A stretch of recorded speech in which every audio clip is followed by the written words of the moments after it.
dari perbincangan.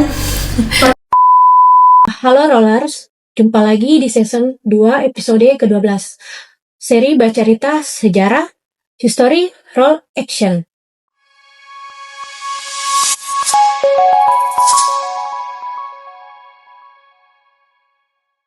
Di penutup season kedua ini, kita kedatangan tamu spesial, yaitu Bapak Irwansyah SSMH.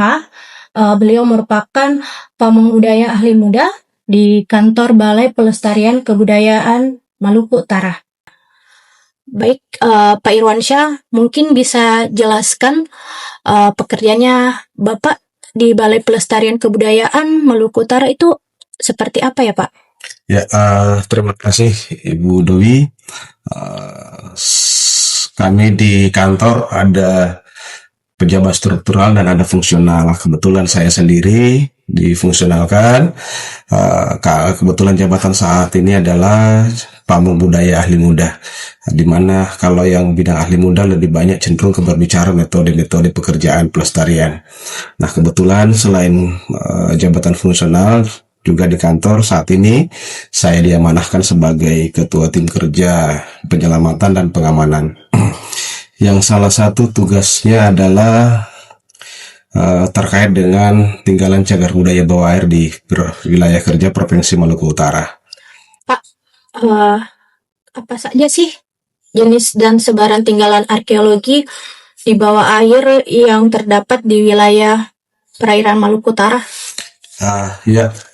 Terima kasih Bu Dewi. Untuk terkait dengan potensi cagar budaya kita di Maluku Utara, secara umum sebenarnya ada satu, karena semuanya adalah masa kolonial, cuma lebih spesifik kalau kita bagi kategori dua, yaitu masa perdagangan rempah.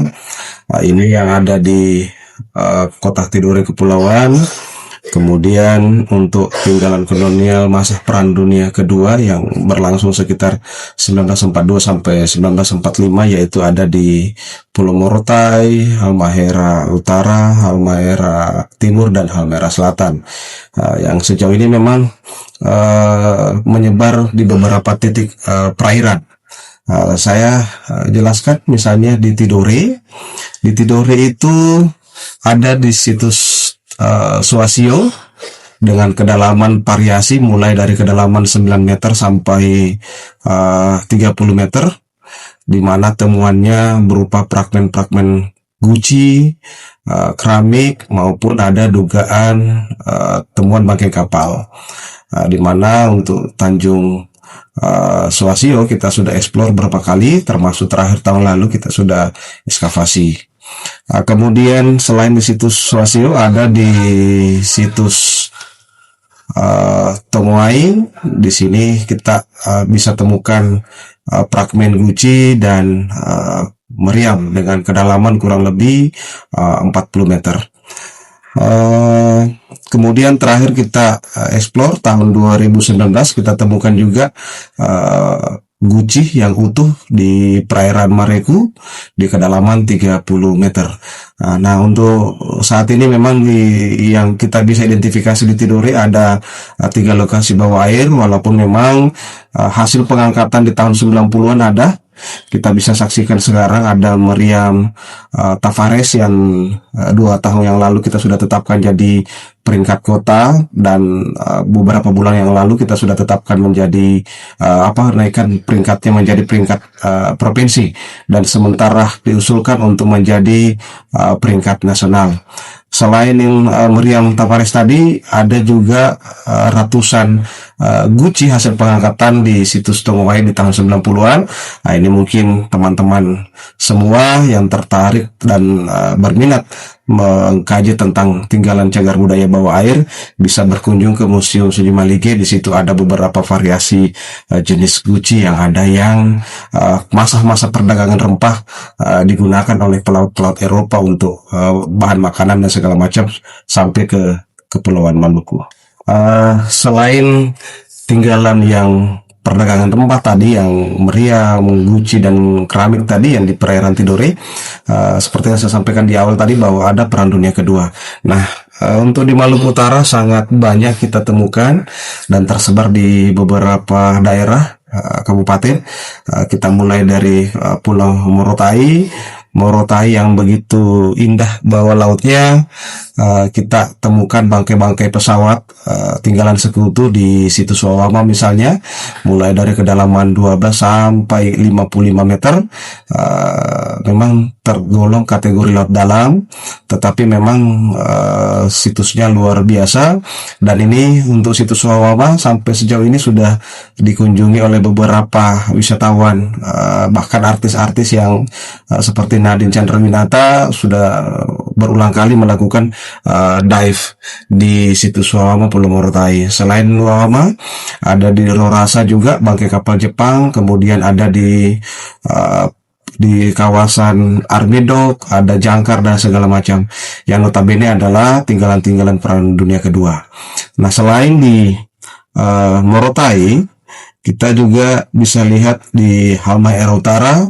Nah, dari Halmahera Utara ini kalau kita melintas dari arah Sopipi ke Kota Tobelo, kita bisa melihat dari pantai ada bangkai kapal Tusimaru, kemudian ada yang secara administrasi berada di Kecamatan Malifut, dan kemudian ada kapal Kawimaru dan Hayamaru di Kau.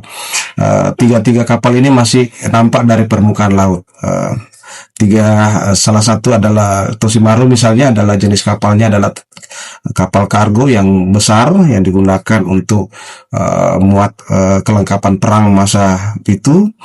Kemudian selain di 3 bangkai kapal tadi, ada juga di Tanjung Barnabas, kemudian ada di Pulau Meti. Nah, Pulau Meti ini yang menarik karena tinggalannya berupa bangkai pesawat Jepang yang utuh berada di kedalaman 25 meter. Nah, itu yang di Halmahera Utara. Kemudian di Halmahera Timur berada di Desa Saramahake dan Desa Poli.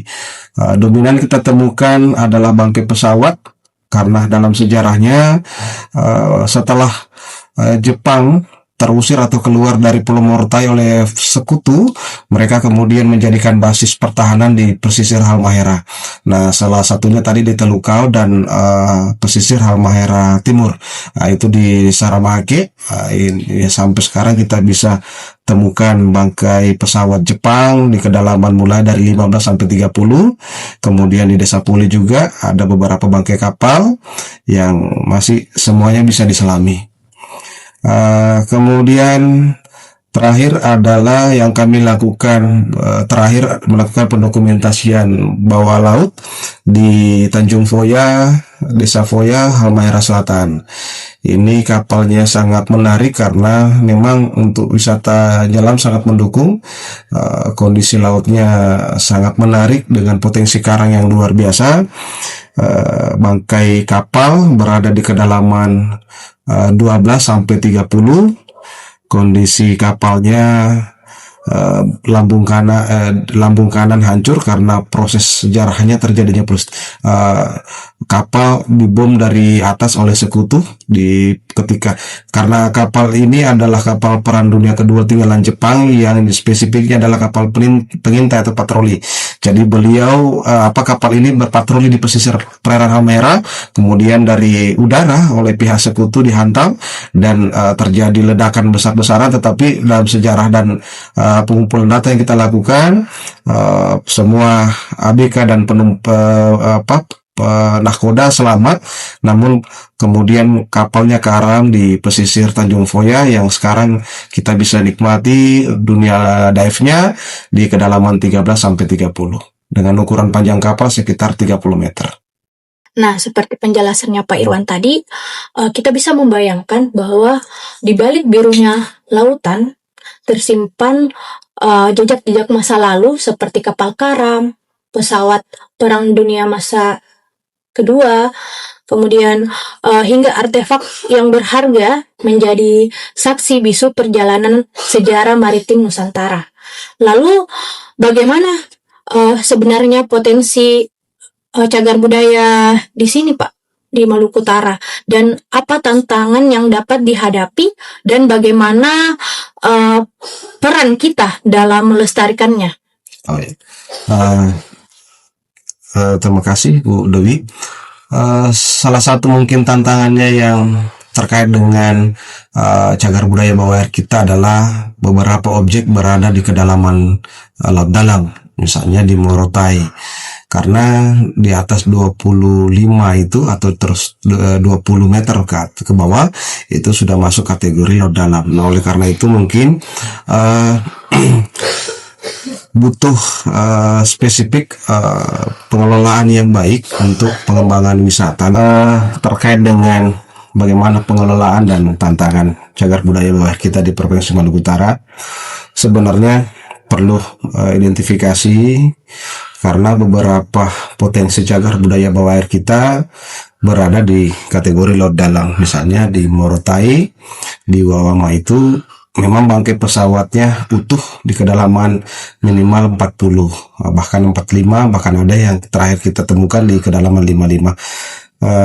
Untuk bawah lautnya memang cantik karena pasir putih, cuma kategori wisata ya kategori laut dalam. Oleh karena itu untuk penyelam pemula yang A1 misalnya bisa bermain di kedalaman dangkal, misalnya di situs Suasio, Kota Tidore Kepulauan, bisa menikmati fragmen-fragmen keramik, dan ini pernah dikunjungi oleh vokalis Slang Bang Kakah, pernah melakukan wisata dive di Tidore, tapi tidak memungkinkan di tempat lain. Misalnya di Morotai sendiri ada perairan Rorasa, itu termasuk laut dangkal di kedalaman 12, itu bangkai kapal. Kemudian di Halmahera Utara ya seperti saya jelaskan sebelumnya, di permukaan laut sudah nampak. Jadi untuk pandive dan snorkeling juga bisa dilakukan untuk menikmati tinggalan-tinggalan cagar budaya bawah air kita. Nah, yang tantangannya mungkin adalah salah satu faktor cuaca, karena memang beberapa situs atau lokasi cagar budaya bawah air itu berarus. Misalnya di situs Tanjung Foya, Halmahera Selatan, kalau ke lokasi harus sedikit pagi karena kondisi arus ketika siang. Nah, ini salah satu mungkin persoalan faktor cuaca dan segala macam. Tapi intinya bahwa cagar budaya ini wajib dilestarikan dan khususnya dilindungi karena memang memiliki nilai penting historis yang luar biasa, terlepas daripada keberadaannya yang sudah rusak dan segala macam, tetapi nilai historisnya kita bisa lestarikan dan bisa menjadi aset daerah untuk dikembangkan menjadi wisata selam. Tentu ya, menghasilkan devisa bagi daerah, tentu dengan manajemen pengelolaan yang baik, yang tentu sesuai dengan kaidah-kaidah pelestarian. Dan yang terpenting adalah tantangan berat kita juga salah satunya adalah karena memang di Maluku Utara ini marak dengan kondisi pencari barang besi putih itu. Nah, menurut informasi kami memang beberapa kasus itu bahan besi-besi putih yang dijadikan aksesoris dan menjadi pusat oleh-oleh Maluku Utara, khususnya di Ternate, sebagian berasal dari tinggalan-tinggalan perang itu. Walaupun memang hanya sebagian di bagian-bagian tertentu kapal atau pesawat itu. Tapi intinya adalah bagaimana menghentikan proses vandalisme besi putih tadi, supaya aset-aset kapal, tinggalan bangkai kapal dan bangkai pesawat yang merupakan saksi bisu sejarah di masa lalu adalah bisa terlindungi dan tetap dilestarikan di Maluku Utara. Nah, Pak, mungkin Bapak bisa jelaskan sejauh mana peran pemerintah dan masyarakat lokal dalam pelindungan dan pengelolaan cagar budaya bawah air di Maluku Utara? Ya, kita lanjut Bu Dewi terkait dengan peran pemerintah. Alhamdulillah memang untuk Maluku Utara sebagian daerah sudah proaktif untuk upaya pelestarian cagar budaya bawah air. Saya kasih contoh, itu dimulai oleh pemerintah Kabupaten Halmahera Utara tahun 2011. Beliau kolaborasi dengan kementerian, tentu dengan kita juga UPT yang ada di daerah, di mana progres yang diminta sebenarnya adalah museum bawah laut untuk di Halmahera Utara. Cuma karena waktu itu tusi kita tidak ada tentang museum, maka yang kita bisa lakukan adalah upaya pengumpulan data yang kemudian media-media kita sampaikan potensi-potensi yang ada, kemudian kita berbagi data yang intinya adalah melestarikan cagar budaya bawah air di Kabupaten Halmahera Utara. Nah, data itu yang kita susun dan kemudian sebagian besar bahkan hampir seluruhnya yang data cagar budaya bawah air sudah masuk di registrasi nasional untuk cagar budaya bawah air Halmahera Utara dan sebagian besar di daerah lain, ke Tidore dan segala macam. Tidore juga demikian, perang aktif kerja kolaborasi bersama dengan kami dari Balai yang dulu masih BP3, kemudian BPCB, kemudian terakhir adalah Balai Pelestarian Kebudayaan Maluku Utara. Kemudian Halmahera Timur juga demikian, kolaborasinya kita selalu berkoordinasi dengan baik, di mana kami sampaikan bahwa tentu memang tidak akan bisa terlaksana dengan baik upaya pelestarian cagar budaya bawah air jika tidak ada kolaborasi dengan daerah. Kemudian selain pemerintah daerah, kita biasa dibantu oleh masyarakat, terutama masyarakat lokal di sekitar situs dan pemuda-pemuda di sekitar situs. Mereka membantu, memandu, bahkan melaporkan jika ada temuan-temuan baru dan memberitahu jika ada upaya-upaya pelanggaran yang dilakukan terhadap tinggalan cagar budaya bawah air. Nah, saya kira ini yang mudah-mudahan kita terus berkolaborasi dan peran pemerintah selalu baik dari segi upaya pelaksanaan teknis maupun penganggaran, karena memang kegiatan-kegiatan pelestarian cagar budaya bawah air butuh kolaborasi bersama, tidak hanya instansi pemerintah tetapi masyarakat termasuk kalangan pemuda, terutama juga mungkin teman-teman dive center yang ada di Maluku Utara adalah sebuah kolaborasi untuk menjaga, melindungi dan tentu melestarikan cagar budaya bawah air kita di Maluku Utara. Nah, dari Bapak yang sudah jelaskan bahwa Bapak sudah menyelam nih di berbagai wilayah. Mungkin ada situs yang paling sulit dijangkau dan situs yang paling menarik menurut Bapak itu di mana? Ada di mana? Iya, jadi memang setiap situs cagar budaya bawah air yang ada di Maluku Utara memiliki karakter yang berbeda-beda. Walaupun memang ada beberapa yang sama karena tinggalannya adalah masa yang sama, tetapi karakter karena jenis kapal, kemudian ukuran, dan kemudian berada di lingkungan yang berbeda dengan kedalaman yang berbeda, tentu mempengaruhi karakter dan sifat situs itu sendiri. Misalnya kita mulai dari Tidore misalnya ya. Tidore ini kan dia masa perdagangan rempah di abad 16-17. Dia tinggalannya seperti yang saya sampaikan sebelumnya bahwa dia adalah ada fragmen keramik, fragmen guci, dan kemudian ada dugaan bangkai kapal yang masih kita terus akan eksplor dan ekskavasi.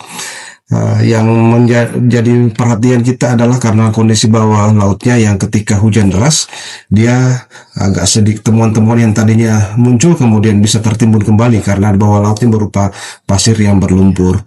Oleh karena itu mungkin salah satu kemarin metode yang kami gunakan dalam strategi bagaimana mencari tahu misteri yang ada di situs Suasio adalah dengan ekskavasi cagar budaya bawah air, atau dengan istilah awam adalah penggalian. Nah, hasil penggalian itu misalnya kita menemukan beberapa fragmen keramik yang utuh, bahkan ada kita temukan satu fragmen tutup guci yang ada motif gambar naga dengan sangat menarik, dan ini memang menjadi maskotnya kemarin hasil ekskavasi yang bisa menggambarkan secara spesifik bahwa ternyata salah satu muatan kapal yang karam atau tenggelam di situs Suasio adalah spesifik yang ada yang memang untuk tipe untuk bangsawan. Nah, begitu. Nah, kondisi kemiringan juga bawah laut yang salah satu. Jadi dalam Tidore kita memang spesifiknya ketika kita misalnya mencari fragmen yang dominan, berarti kita harus menyelam di kedalaman 20 ke atas, ke bawah. Sedangkan yang hanya sebaran-sebaran kecil itu berada di permukaan. Nah, oleh karena itu tadi saya sampaikan bahwa ketika penyelam wisata pemula mau dive, apa istilahnya, pandive di Tidore, sangat memungkinkan karena memang di kedalaman dangkal masih ada beberapa temuan fragmen. Kemudian misalnya di Tongoai juga bisa dangkal, cuma yang temuan meriamnya berada di kedalaman 40. Nah, ini agak dalam. Jadi kemarin kita kolaborasi dengan KKP ingin berencana mengangkat temuan meriam tadi dari kedalaman 40 di kedalaman 15, tapi usaha itu gagal karena ternyata balon udara yang kita bawa berkekuatan hanya sekitar 1-2 ton. Ternyata temuan meriam yang sudah tertanam hampir seperduanya tidak goyang sama sekali.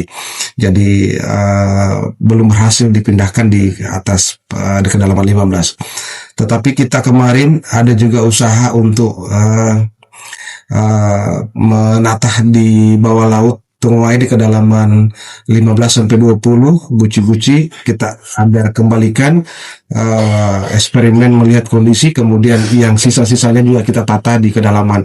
Dan untuk situs Tongoai di kedalaman 15 sangat potensi untuk penyelaman dangkal karena di terumbu-terumbu karang yang menarik sangat lumayan banyak di Tongoai. Kalau Mareko agak monoton karena dia temuannya satu dan hanya batu-batu kerikil pasir yang berada di dalam. Yang menarik juga untuk wisata penyelam dangkal misalnya di Telukau. Telukau itu misalnya di kapal Tosimaru. Bahkan saya lihat beberapa di medsos, teman-teman YouTuber dan segala macam itu dengan drone mereka mencoba dokumentasi kapal-kapal Tosimaru, dan itu lumayan baik, dan saya kira salah satu media publikasi yang bisa dilakukan oleh teman-teman YouTuber dan segala macam untuk bagaimana mempublish cagar budaya bawah air kita. Nah, selain Tosimaru ada Kayu Maru dan Hayamaru yang semuanya masih didangkal. Jadi memang wisatawan dengan menyewa perahu bisa berada di atas kapal, bahkan dengan snorkeling bisa melakukan itu.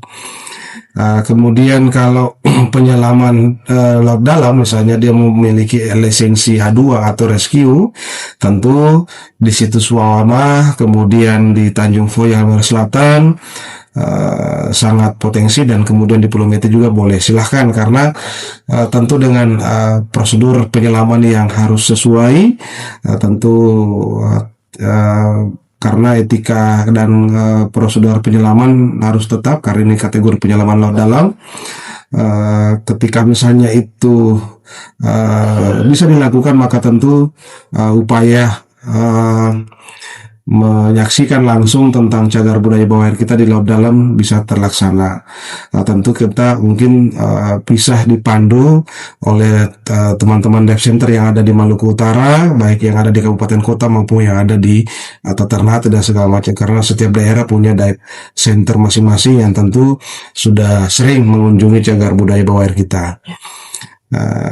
Nah, yang jadi persoalan ketika misalnya objek cagar budaya kita yang tidak bisa, yang berada di laut, di bawah laut, kemudian tidak, bagaimana caranya untuk dinikmati oleh bukan penyelam, maka salah satu yang bisa dilakukan adalah bagaimana hasil dokumentasi tadi, baik foto maupun video, itu diberikan ruang agar bukan hanya masyarakat umum, tapi terutama pelajar-pelajar kita, mahasiswa kita, untuk mengetahui bahwa ketika mereka membaca peristiwa sejarah bagaimana bangsa Eropa datang ke Kepulauan Maluku, khususnya di Kepulauan Maluku Utara, yang sebagian juga mengatakan bahwa titik nolnya dunia karena pertemuan adalah bangsa Eropa dan Spanyol, bangsa Portugis Portugis dan Spanyol ketemu di Ternate Tidore.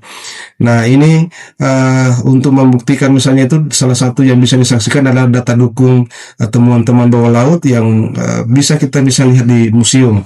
Jadi temuan yang ada di museum melalui foto dan segala macam bisa kita publish di museum. Kemudian kami juga beberapa hasil pengangkatan yang kita lakukan di tahun 2021, beberapa temuan kita sudah dihibahkan ke Museum Sungai Maliga di Tidore.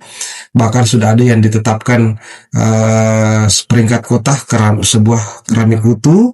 Itu juga bisa dilihat oleh adik-adik pelajar kita yang mau melihat bagaimana salah satu benda muatan kapal yang bangsa-bangsa Eropa datang ke Kepulauan Maluku Utara, Ternate Tidore, untuk mencari rempah adalah aset-aset yang ada di museum di dalam museum. Kemudian selain masalah rempah, peristiwa Perang Dunia Kedua, bagaimana peristiwa itu memang beberapa benda atau kapal dalam kondisi rusak berat. Nah, makanya kalau kita menonton Perang Dunia Kedua, salah satu yang bisa menjadi saksi adalah bangkai kapal Jepang yang ada di Tanjung Foya. Dari peristiwanya, pengeboman dan segala macam, begitu kita selami ke dalam, kita melihat asli bagaimana bentuk kapal dalam kondisi rusak berat. Nah, ini mungkin dokumentasi ini bisa kita berikan ruang untuk misalnya kita ada museum khusus, tentu kolaborasi antara Balai Pelestarian Kebudayaan mungkin dengan pemerintah daerah atau dari pihak perguruan tinggi ataupun sekolah-sekolah untuk bagaimana cagar budaya kita bisa dilihat oleh adik-adik pelajar kita, oleh adik-adik mahasiswa kita, supaya mereka betul-betul bahwa ternyata dalam sejarah seperti ini, tetapi dunia dalam pembuktian arkeologinya masih kita bisa saksikan sampai hari ini. Saya kira demikian. Mungkin satu pertanyaan lagi ya Pak, pertanyaan terakhir nih. Bagaimana strategi pemanfaatan berkelanjutan cagar budaya bawah air sehingga dapat dikembangkan untuk mendukung sektor pendidikan, penelitian, dan pariwisata di Maluku Utara? Terkait dengan strategi pemanfaatan yang berkelanjutan, sebenarnya kita memang harus kolaborasi bersama. Kalau hanya instansi vertikal maupun hanya daerah, saya kira tidak cukup, karena ini berada di lingkungan bawah laut. Tentu semua stakeholder, termasuk komunitas penyelam, tentu dive center sangat mendukung, karena memang beberapa catatan di awal bahwa sebagian data temuan informasi bahwa ada cagar budaya bawah air di lokasi A, itu ada sebagian informasi awalnya dari teman-teman dive center yang menginformasikan. Nah, kemudian dari kita turun survei dan ternyata ditemukan. Itu salah satu contoh bahwa memang kolaborasi dan peran supaya betul-betul terjadi. Kemudian untuk pemanfaatan seperti yang sebelumnya, bahwa memang untuk yang tidak bisa dikunjungi langsung ke lokasi karena berada di bawah laut, mungkin bisa salah satunya adalah kunjungan ke museum. Kemudian nanti ini yang yang perlu mungkin adalah museumnya, salah satu yang perlu bagaimana penataan ruangnya dan koleksi-koleksi, termasuk mungkin adalah bagaimana penyajian foto dan virtual, supaya adik-adik pelajar kita tentu lewat pendidikan sejarah bisa diarahkan ke museum untuk menikmati. Tentu yang supaya tidak monoton, ada manajemen pengelolaan secara virtual, bagaimana penyajiannya di museum, supaya memang kita berada di museum tapi seolah-olah kita berada di bawah laut, menikmati langsung objek daripada bangkai kapal atau bangkai pesawat yang ada di bawah laut. Itu mungkin salah satu strategi PR kita bersama, bagaimana pemanfaatan cagar budaya bawah air dan bisa dinikmati di museum. Kemudian yang sifatnya riset dan segala macam, tentu baik peneliti lokal maupun asing, tentu adalah bagaimana pendampingan dari teman-teman dive center yang tentu lebih menguasai daerah, karena terutama yang cagar budaya berada di kedalaman laut dalam. Nah, ini salah satu yang kami sarankan adalah tentu tentu pendampingan dari Dive Center yang ada di daerah, karena mereka lebih tahu situasi dan kondisi, kemudian bagaimana kondisi arus, jam berapa arus naik pasang dan segala macam. Ini yang harus tetap jadi utama, safety dive utama. Bagaimana teman-teman dive lokal tetap menjadi pendamping.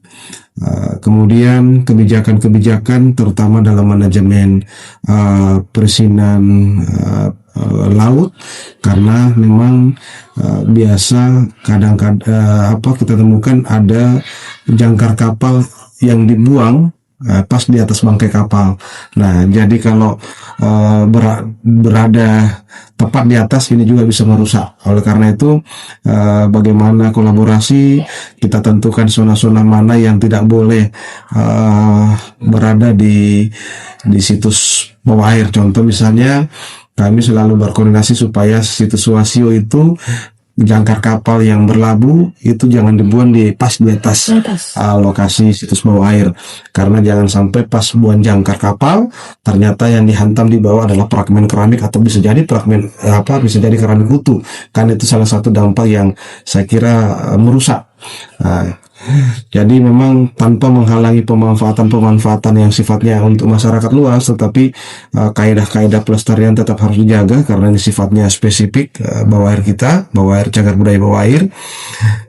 Kemudian pemanfaatan mungkin selain pendidikan, kemudian penelitian adalah pariwisata. Pariwisata ini karena memang ada beberapa sebagian laut dalam, tetapi tidak semuanya, ada juga yang dangkal. Nah, kalau saya melihat dengan potensi yang ada, penyajian ruang, bisa saja beberapa situs bawah air itu kawasan pantainya juga bisa ditata, karena beberapa situs bawah air itu berada di pinggir pantai yang pasir putih dengan karang yang begitu cantik. Oleh karena itu, perpaduan antara budaya alam dengan wisata alam dengan wisata budaya, tentu dengan cagar budaya air, ini bisa dilakukan untuk menambah lebih nilai estetik sebuah pengembangan wisata. Jadi kami selalu menyampaikan bahwa kolaborasi antara wisata budaya dengan wisata alam semaksimal mungkin bisa dilakukan, karena memang kita melihat potensi laut di timur ini dan garis pantainya sangat cantik.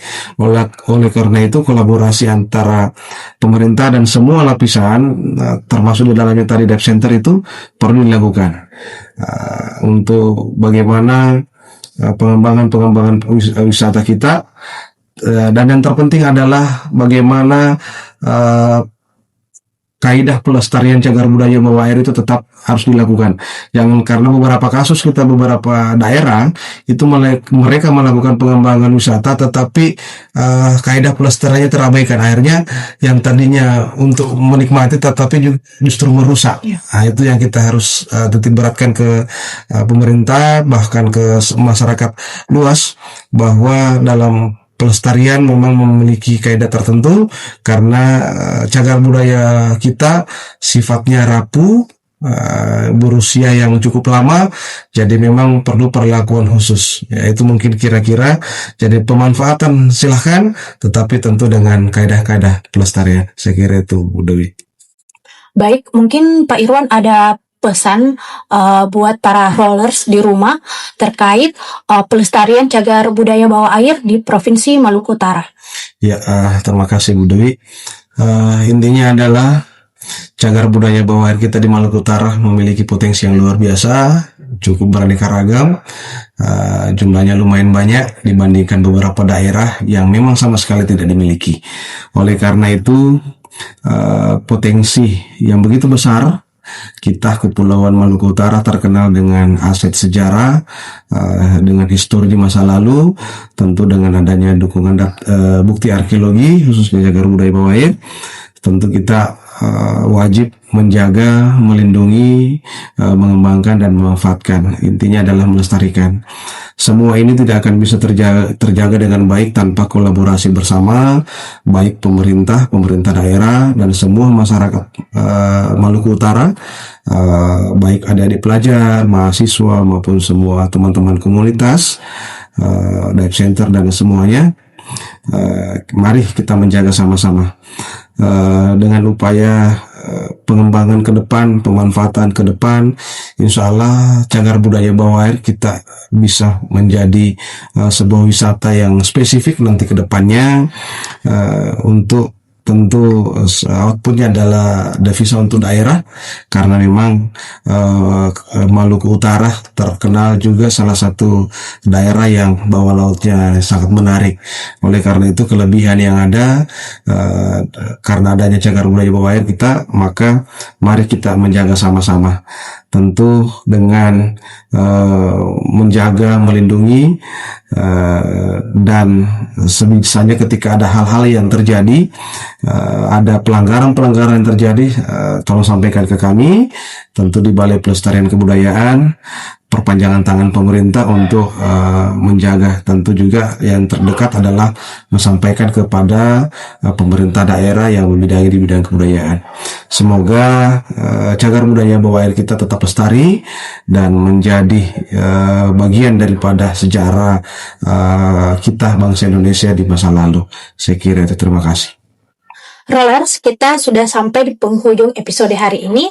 Dari obrolan tadi, kita bisa melihat bahwa potensi cagar budaya bawah air yang ada di Maluku Utara bukan hanya menyimpan jejak masa lalu, tetapi juga membuka peluang besar untuk masa depan, baik dalam bidang pendidikan, penelitian, maupun pariwisata berkelanjutan.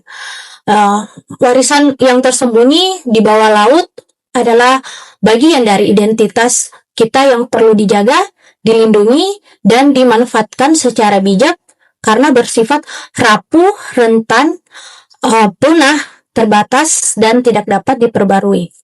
Terima kasih sudah menemani History Roll Action. Jangan lupa untuk terus mengeksplor sejarah di sekitarmu, karena sejarah tidak selalu ada di permukaan. Kadang ia tersembunyi, menunggu untuk ditemukan. Saya pamit undur diri. Jangan lupa nonton terus History Roll Action. Sampai jumpa di episode berikutnya.